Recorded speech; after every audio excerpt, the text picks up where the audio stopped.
ABC-7 remembers all those who brought honor to our nation with their sacrifice. This is the news leader, Channel 7 Eyewitness News. Good morning. It's 5 a.m. Channel 7 is back on the air. A smoky fire on the Eyewitness News set left us in the dark last night, but we are so happy to be back with you this morning.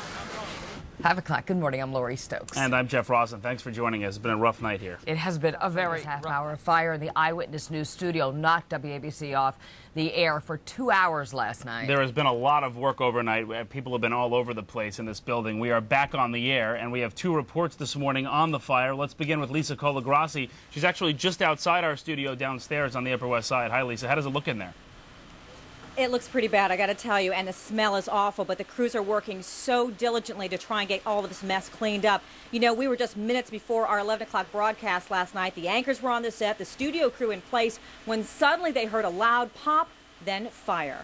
Come on, bro, let's get out of here. The fire broke out in Channel 7's main studio just before our 11 p.m. newscast. A studio light burst, setting fire to a large stage curtain.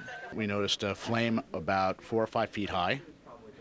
We alerted everybody that there was a fire, and within 30 seconds it had gone right up to the ceiling and started curving over the roof.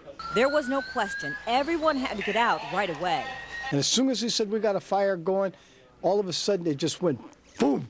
And the whole thing, I just looked at the back of the set. It must have been 10, 15-foot flames that were just flying right up to the ceiling. Firefighters moved in as the set burned and smoke filled the building. The evacuation went quickly, but as the last of the Eyewitness News staff made it to the street, it got ugly. Smoke in the lobby was thick enough to blind you and choke you. Firefighters went to oxygen as they headed in the door. They quickly vanished in the smoke. Do not stay on the sidewalk in front of the glass. If they break it, you're done, man. Columbus Avenue and the rest of the streets around the ABC complex were clogged with fire trucks, traffic, and bystanders. There was extensive damage to the station's new high-definition news set, but there were no injuries to any of the staff. As firefighters moved through the building after the fire, they found carbon monoxide levels dangerously high. My last readings were over 400 parts per million. What's the safe reading? 10. Now, we have been given the all clear now. I'll tell you what, initially they thought that it was these studio lights, that a bulb burst, but the stagehands tell me all of these bulbs are intact. So now they're thinking that an electrical box on the back side of the wall here started the fire. The flames went shooting all the way up the wall and over top of the set. So you can see inside where the anchors sit, the desk is actually intact, but you can see all of the damage. The city skyline that was behind the set, it is destroyed. And they are working so hard to get all this water. I mean, there is just, everything. It's just a mess down here. Just all kinds of burnt wires. And actually, we're getting water now coming from the ceiling. We're getting water coming from the ceiling now. It's just awful down here. I don't know. It's just a mess. So, Lisa, what, that's still remnants from the sprinkler system, or that's just because of the damage that was done there?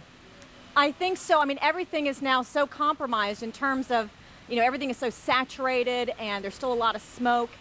It really is in such a weakened condition, all of this area here. And you can see, look at this huge pile of just wood, and the whole back wall is just gone. I mean, when you see how extensive this was, we are so fortunate no one was hurt.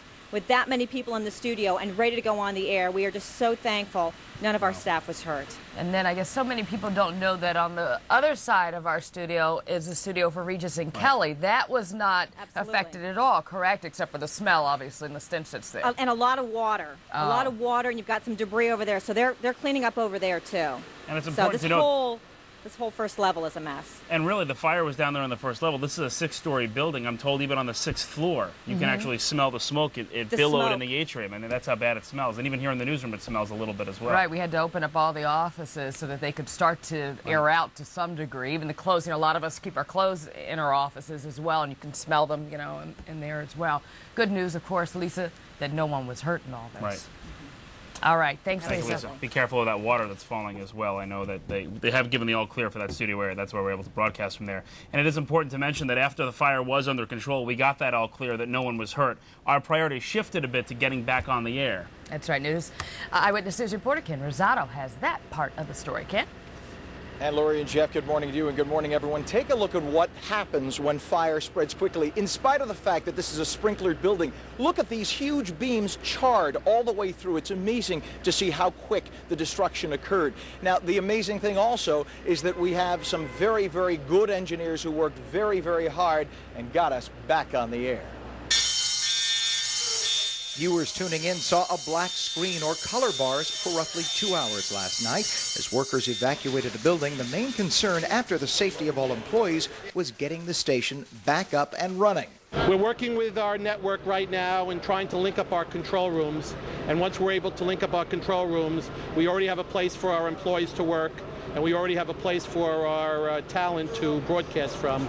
We're just trying to work out the engineering facilities, and then hopefully we'll be up and running soon.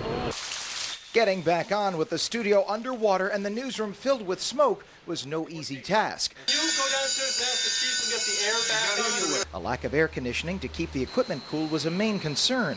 Engineers worked with Channel 7 management to make sure turning on any of the critical broadcast equipment would not cause further damage. You're going to 3, go with him.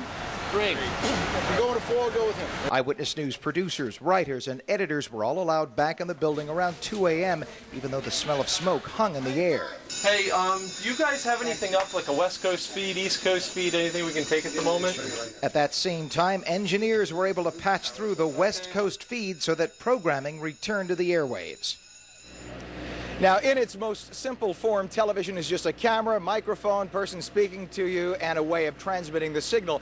In the event that something goes wrong again, like last night, well, we have this outside, our satellite truck here. So if we had to, we could just take the camera you're looking at me with, this old cord here that I'm holding in my hand, this microphone, plug right into that, and we get on the air. That's the way you got to do it. Dirty and simple when you have to. Again, thank goodness nobody was hurt in the process, and we are on the air. Thank you for watching. That's it from here. We're live on the Upper West Side outside Channel 7 studios. Ken Rosado, Channel 7. Back to you guys. Ken, thank you. And bravo to all of our employees, the engineers who have been running around getting this done. It's amazing that just a few hours ago, the place was on fire, and now here we are sitting in broadcasting. So much hard work. In fact, I heard that Kenny, our news director, Plotnick, had said we will go on the air even if we had to broadcast from the sidewalk, reflective of just what Ken was saying 2 seconds ago. That's Kenny. And that's what we do.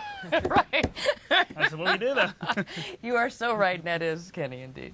In case you are wondering about the rest of our programming all day, not just Eyewitness News, we should tell you it should not be affected. Everything should air as scheduled today. And again, thanks again to all of our engineering staff for making that happen.